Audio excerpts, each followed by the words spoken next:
안녕하세요. 임목사의 스토리텔링 TV에 오신 여러분을 환영합니다. 자, 오늘 여러분과 함께 나눠볼 같이 인물이 있는데요. 여러분, 왼쪽에 사진을 보시면 에스더라고 멋지게 써 있습니다. 오늘 제목은 미스 페르시아 에스더. 네, 약간 여러분 무슨 어떤 여성을 상품화하고 이런 거 절대 아닙니다. 괜히 오해하지 마시고, 제가 이렇게 별명을 붙인 이유는 에스더의 인생 여정 가운데 정말 놀라운 하나님의 은혜가 있었다라는 것을 같이 나누고 싶어서 주제를 가지고 왔습니다. 자, 에스더 여러분들 많이 들어보셨죠? 교회에서도 어떻게 조금 이렇게 자매들 이름 가운데 뭐 은혜, 뭐 하은이, 에스더 이런 이름 여러분 많이 들어보셨을 텐데, 그 에스더에 대한 이야기를 조금 더 깊게 한번 살펴보도록 하겠습니다. 자, 에스더는 잘 아시는 것처럼 고아로, 참 가슴 아프죠. 자기네 그 부모가 있는 그 땅도 아니고 페르시아라는 곳에 이제 바벨론 포로로 간 거죠. 바벨론 포로로 이제 끌려간 그곳에서 이제 낳고 자랐는데, 부모가 세상을 떠나서 이제 모르드게의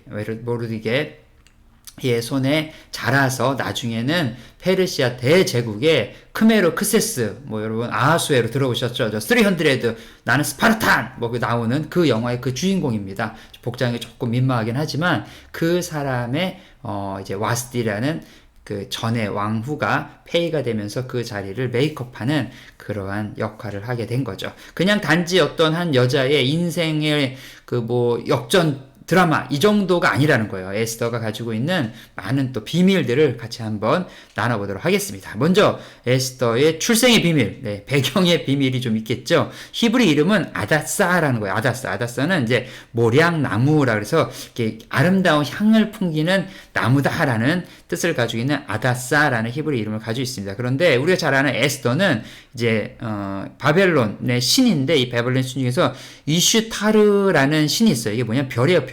별같이 빛나는, 그래서 별처럼 빛나는 사람을 에스더라고 얘기를 하죠. 그러니까 페르시아식 이름인데, 사실은 그 이름의 그 원어적 의미는 바벨론에 있는 신의 그 이스타르라는 신의 이름에서 유래가 되었다라는 것도 여러분 참고해 주시면 되겠습니다.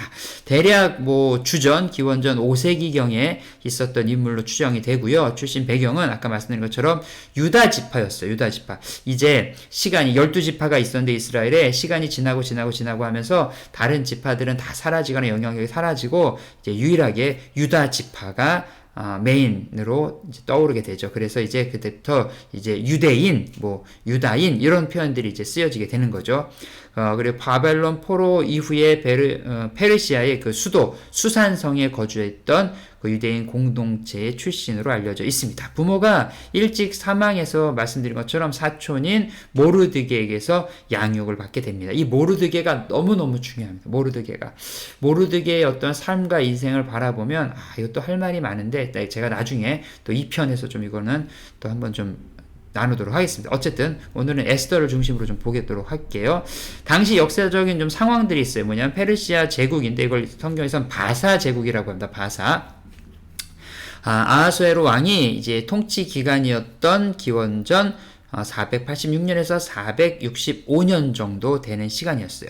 페르시아는 다민족 국가고 그다음 다문화 포용 정책을 실시했던 그런 상황들인데, 이 아하수에로 왕이 그 당시 여러 가지 정치적 이슈들이 있었어요. 그 중에 하나가 뭐냐면 이제 제2차 페르시아 전쟁이라고 얘기하죠. 거기에서 이제 대패를 합니다. 대략 30만 정도 되는 군사를 잃었다 그래요. 누구한테? 그리스한테. 그 스파르탄 그 사람들 있잖아요. 그 사람들한테 이제 잃어버려가지고 이제 마음도 울적하고, 이제 자기가 쫓아냈던 와시디를 좀 다시 데리고 올까라고 하는 찰나에, 그러지 말고, 주변에 있던 그 신하들이 그 자기들이 쫓아낸 그 왕비가 다시 컴백하면 어떻게 되겠어요? 다 죽음밖에 남은 게 없겠죠. 그러니까 이제 새로 뽑읍시다. 그래서 에스더를 이제 뽑게 된 거죠. 근데 이 에스더를 뽑는 과정도 상당히 재미가 있어요. 왜냐면 뭐 아무런 백그라운드가 없잖아요, 지금. 그렇죠? 아무런 백그라운드가 없는 상태에서 이게 뽑게 되었는데, 그게 역사학자들의 이야기를 들어보니까 여기에 몇 가지의 이유가 있더라고요. 왜냐면 그 전 왕비인 에스더가 이제 외척 세력이 이제 뭐 다 그러잖아요. 우리도 뭐 조선왕조 500년 보면 나오는 것처럼 그 외척 세력 때문에 이제 정치적인 이런 것들이 있어서 이참에 그냥 보내버리자 해가지고 그 여자를 이제 보내버리고, 외척에 아무런 백그라운드가 없는 이 에스더를 뽑았다라는 또 역사학자들의 또 이야기도 있습니다. 그런데 그런 거 저런 거 뭐 어쨌든 다 해서 가장 중요한 건 뭐냐? 하나님의 섭리였다는 겁니다. 여러분, 이 에스더에 대한 이야기를 할 때 정말 빼놓지 않고 우리가 계속 마음에 담고 되씹고 해야 되는 게 뭐냐면 모든 것이 하나님의 섭리였다. 에스더가 여기 보면은 모르드게를 만난 것들도, 그리고 거기 보면 이제 헤게라는 또 이제 내시를 만나서 도움을 받는 것도 그렇고요. 또 7명의 궁녀들을 공급받는 것도 그렇고, 나중에 아하수에로 왕의 왕비가 되는 것도 전부 다 모든 것이 하나님의 섭리다. 그것도 어떤 섭리? 만남의 놀라운 섭리가 있었다. 이것들을 좀 여러분들 마음속에 두고 계시면 될 것 같아요. 자, 에스더는 말씀드린 것처럼 유대의 고아로 태어나서 어렵고 힘든 일들을 보내왔어요. 그런데 유대인의 지혜롭고 충성스러운 인물, 누구죠? 아까 설명한 것처럼 하만이죠. 하만. 아니지. 모르드게. 죄송합니다. 이 인물인 모르드게가 이 하만이라는 사람이 나타나요. 이 하만은 뭐냐면 아각 사람이라 그래요. 아각 사람. 이게 아말렉의 왕을 칭하는 뭐라고 그러죠? 호칭이 아각입니다. 이름이 아각이 아니라, 그러니까 누부갓네살. 그러면 그것이 그 사람 이름이 누부갓네살이 아니라, 누부갓네살 바벨론 왕을 칭하는 호칭이 누부갓네살인 것처럼 아말렉 왕을 칭하는 이제 호칭이 아각인데, 그 아각의 그러니까 후예죠. 그러니까 왕족이겠죠. 그 사람 중에 이 하만이라고 있어요. 이게 아주 얘가 좀 상태가 안 좋아요. 얘가 이제 자기에게 모르드게가 인사도 안 하고 기분 나쁘게 한다고 이제 유대민족 다 죽여! 뭐 이렇게 했다는 거죠. 그래서 유대인을 말살시키려고 작전을 하고 아하수에로 왕에게 이제 막 뇌물을 바치고 막 그러는데, 그 뇌물을 바쳤던 그 양이 당시 페르시아 정체 재정의 3분의 2 정도나 되는 엄청난 금액이었더라고요. 그래서 그것들 하면서 이제 막 이렇게 하려고 하는데 어떻게 됐어요? 나중에는 이게 다 역정되어지는 이런 놀라운 일들이 있지요. 그래서 에스더서를 여러분들 쭉 보시면서 마음속에 하나 이렇게 킵하고 생각하고 놓으실 건 뭐냐면, 첫 번째 말씀드린 것처럼 하나님의 섭리가 놀랍다는 거예요.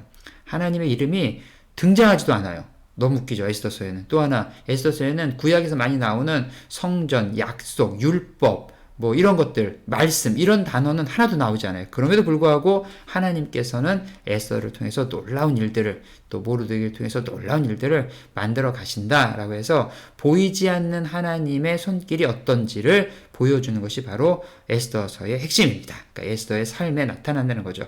우리가 살다 보면 그런 적 있지 않으세요, 여러분? 하나님께서 내 삶에 아무것도 해주시는 게 없는 것 같아. 도대체 나는 어떻게 살아야 할까? 나는 막막하구나. 하나님 어디 계신 거야? 이렇게 얘기를 할 수도 있지만, 여러분, 하나님은 일하고 계십니다. 이게 너무 또 놀라운 게, 모든 고대의 신들의 특징은 일을 안 해요. 왜냐면 사람을 만든 이유가 나는 일하기 싫어. 그리고 귀족이나 왕들도 일하기 싫어. 그러니까 밑에 있는 사람들이 일해. 그리고 귀족 또 신이 사람을 만든 것도 신 대신 일을 하라고. 그런데 우리 하나님은 항상 일을 하십니다. 누구를 위해서? 우리를 위해서 일을 하십니다. 이거 너무 놀라운 사실 아닙니까? 그래서 하나님의 섭리와 하나님의 일하심을 알 수 있는 것이 바로 에스더서이다라는 거죠.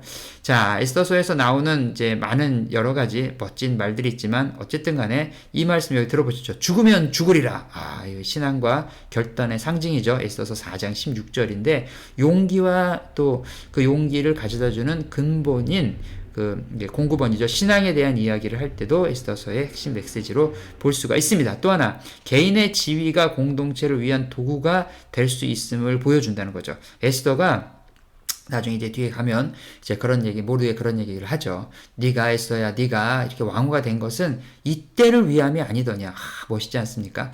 하나님께서 여러분들을 어떠한 위치에 만드실 때는, 여러분, 그 어떤 중요한, 정말 어떻게 여기 에스더서에는 그 모든 민족의 목숨을 살리는 것 같은데, 하나님께서 그때를 위해서 준비하신 것처럼 여러분도 지금 준비하고 계시다. 그래서 어느 시점에 여러분을 멋지게 쓰실 것이다. 이런 믿음이 있었으면 좋겠습니다.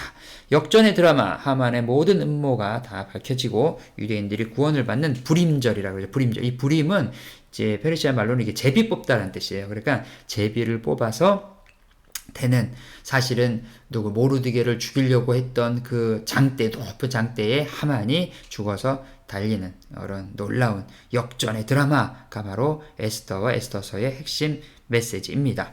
자, 이 메시지를 갖다 현대적으로 좀 적용해 보면 어떻게 얘기할 수 있을까요? 불의한 세상 속에서 여러분들은 어떻게 믿음과 정체성을 지키며 살아가고 있습니까? 요즘 세상을 보면은 정말 말도 안 되는 일들이 많아요. 그리고 속고 속이는 것은 일반적인 일하기처럼 생각이 드는 거죠.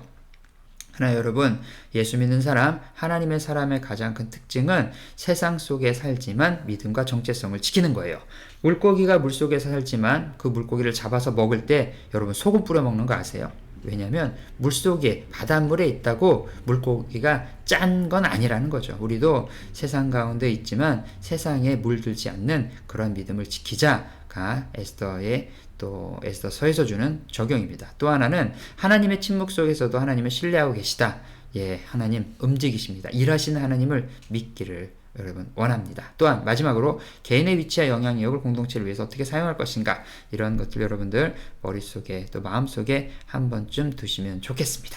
자, 임목사의 스토리텔링 TV는 오늘도 여러분과 함께 좋은 메시지를 좀 나눠보고요. 여러분들 다음에 또 제가 이제 요 에스더 2 준비해서 에스더와 또 주변의 인물에 대한 이야기들 함께 나눠보도록 하겠습니다. 도움이 되셨다면 구독과 좋아요, 알림 설정도 부탁드리고요. 혹시 주변에 이거 한번 들어보면 괜찮겠다 하면 망설이지 말고 여러분 전달해 주시면 감사하겠습니다. 다음에 다시 만나요.